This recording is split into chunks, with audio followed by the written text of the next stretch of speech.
Assalamualaikum warahmatullahi wabarakatuh. Untuk saudaraku semua dimanapun berada. Baginda Nabi Adam alaihi salam diantar oleh malaikat Jibril alaihi salam dan diturunkan di India. Bunda Hawa diantar oleh malaikat Israel alaihi salam dan diturunkan di Arab Saudi atau Jeddah. Itulah akhir dari video yang lalu atau Al-Jannah adalah kebun yang tertata bagaikan taman.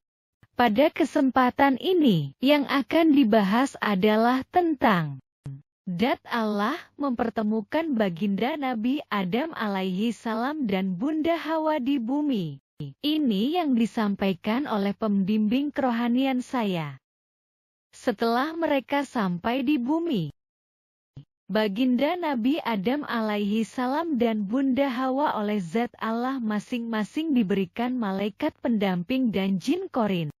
Juga dibantu dan diawasi oleh malaikat Jibril alaihi salam dan malaikat Ijril alaihi salam. Sebelumnya pahami bahwa selama baginda Nabi Adam alaihi salam dan Bunda Hawa di Al-Jannah atau kebun yang tertata bagaikan taman, mereka belum diberikan malaikat pendamping dan jin korin. Berapa jumlah pendamping setiap manusia?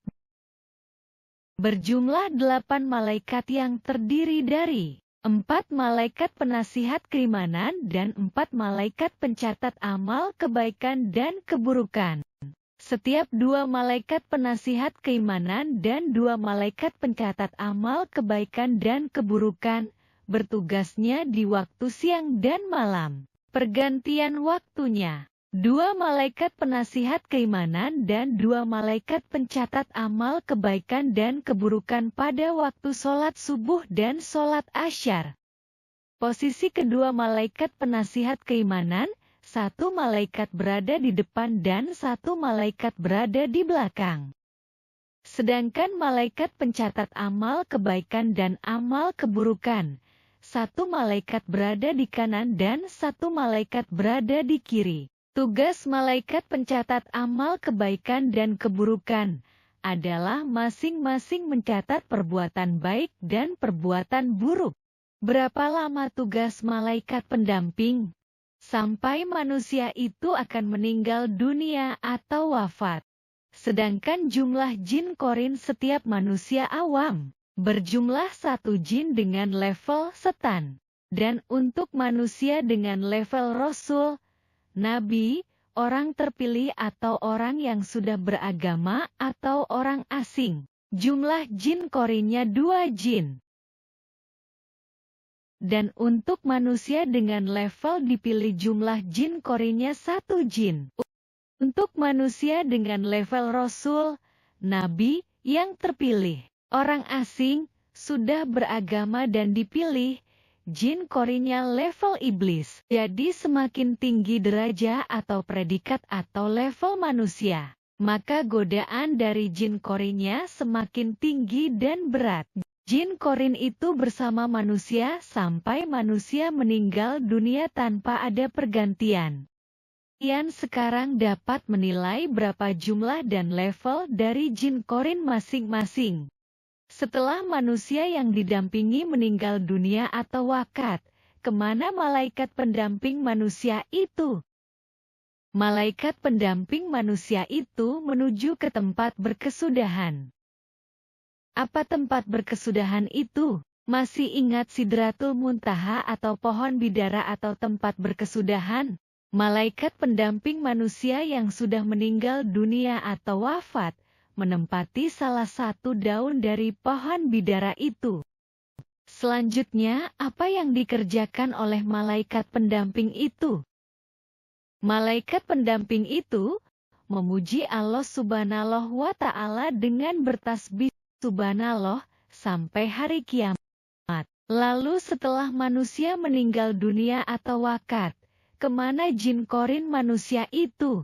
Jin korin manusia yang sudah meninggal dunia atau wafat, kembali ke alamnya dan dilarang oleh Allah Subhanahu wa Ta'ala untuk turut campur tangan lagi urusan dunia dan harus tetap di alamnya sampai hari kiamat. Selanjutnya bertahun-tahun baginda Nabi Adam alaihi salam hidup sendiri di bumi. Begitu juga halnya dengan Bunda Hawa, hidup sendiri di bumi.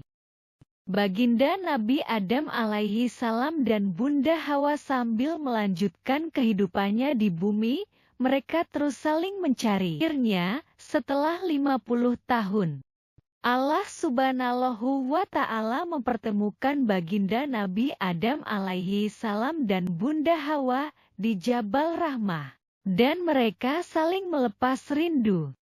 Setelah 2 bulan mereka bersama lagi di bumi, malaikat utusan Allah menemui mereka. Siapa malaikat utusan Allah itu? Malaikat utusan Allah itu adalah malaikat penyampai rahmat. Kemudian malaikat penyampai rahmat menyampaikan kehendak Allah Subhanahu wa Ta'ala kepada baginda Nabi Adam alaihi salam dan Bunda Hawa, bahwa baginda Nabi Adam alaihi salam dan Bunda Hawa harus mendirikan bangunan atau rumah. Maka malaikat penyampai rahmat mengantar ke satu titik tempat yang sudah sejak penciptaan bumi sudah diberi tanda oleh Allah Subhanahu wa Ta'ala. Sampailah mereka ke titik tempat itu yang harus dibangun rumah atau bangunan untuk tempat tinggal baginda Nabi Adam alaihi salam dan Bunda Hawa. Maka dibangunlah rumah atau bangunan di titik itu. Itulah bangunan pertama di bumi, dan bangunan itulah untuk yang pertama kali baginda Nabi Adam alaihi salam dan Bunda Hawa ibadah salat. Pahami. Di titik itulah di tempat rumah atau bangunan baginda Nabi Adam alaihi salam, kelak kemudian hari dibangun Ka'bah atau Baitullah. Pertanyaannya, baginda Nabi Adam alaihi salam dan Bunda Hawa hidup di bumi menggunakan bahasa apa? Begitu juga halnya. Malaikat penyampai rahmat berbicara dengan baginda Nabi Adam alaihi salam dan Bunda Hawa menggunakan bahasa apa? Jawabannya, menggunakan bahasa Allah. Itulah perjalanan manusia dari al-jannah sampai di bumi, atau dari langit sampai di bumi. Itulah kehendak awal dari zat Allah dimulai di bumi. Baginda Nabi Adam alaihi salam sebagai khalifah pertama untuk mewujudkan kehendak Allah Subhanahu wa Ta'ala di bumi, yaitu ada pengakuan atau persaksian la ilaha illallah Muhammad Rasulullah di bumi. Baginda Nabi Adam alaihi salam adalah orang atau manusia pertama yang beragama Islam walaupun hanya sebagian kecil dari agama Islam. Itulah sebabnya Allah Subhanahu wa Ta'ala belum memberitahu sebagai agama yang bernama Islam. Pertanyaannya, lebih dahulu siapa, baginda Nabi Adam alaihi salam atau bumi yang beragama Islam? Jawabannya, bumi lebih dahulu beragama Islam. Pertanyaannya, apakah pulau yang ada di Nusantara atau Indonesia bukan bagian dari bumi?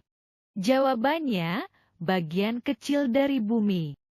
Pertanyaannya, kenapa Islam disebut sebagai pendatang di Nusantara atau Indonesia? Pertanyaannya, bukankah yang pendatang di Nusantara atau Indonesia adalah manusia atau orang Indonesia adalah? Pertanyaannya, bukankah manusia atau orang pertama ada dan tinggal di Arab?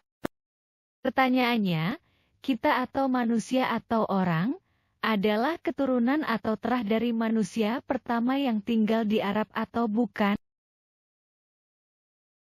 Pasti yang mengatakan Islam sebagai pendatang di Nusantara atau Indonesia bukan keturunan atau terah dari manusia pertama. Pasti yang mengatakan Islam sebagai pendatang di Nusantara atau Indonesia adalah keturunan atau terah yang diusir dari al-jannah karena sombong. Jangan pernah mengusik satu-satunya agama yang diturunkan oleh pencipta atau pemilik makhluk. Pahami, seluruh makhluk diciptakan oleh zat Allah yang Maha Pencipta, karena Islam agama yang batin. Sekali lagi, Adanya makhluk khususnya kita atau orang atau manusia ada, karena Islam agama yang batin atau kehendak awal zat Allah. Selanjutnya, setelah baginda Nabi Adam alaihi salam dan Bunda Hawa bersama di bumi dan tinggal di rumah mereka, akhirnya baginda Nabi Adam alaihi salam dan Bunda Hawa memiliki anak atau keturunan. Pertanyaannya, baginda Nabi Adam alaihi salam dan Bunda Hawa dalam mendidik anak mereka menggunakan bahasa apa? Jawabannya bahasa Allah. Pertanyaannya, kapan ada bahasa manusia?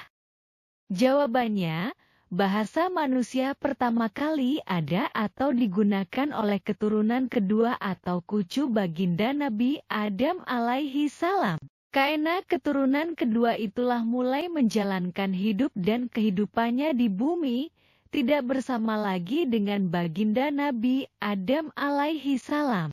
Mereka keturunan kedua itulah yang diberikan ilham oleh zat Allah tentang bahasa manusia pertama untuk digunakan di bumi. Begitulah seterusnya, dengan berkembangnya dan penyebaran manusia di bumi.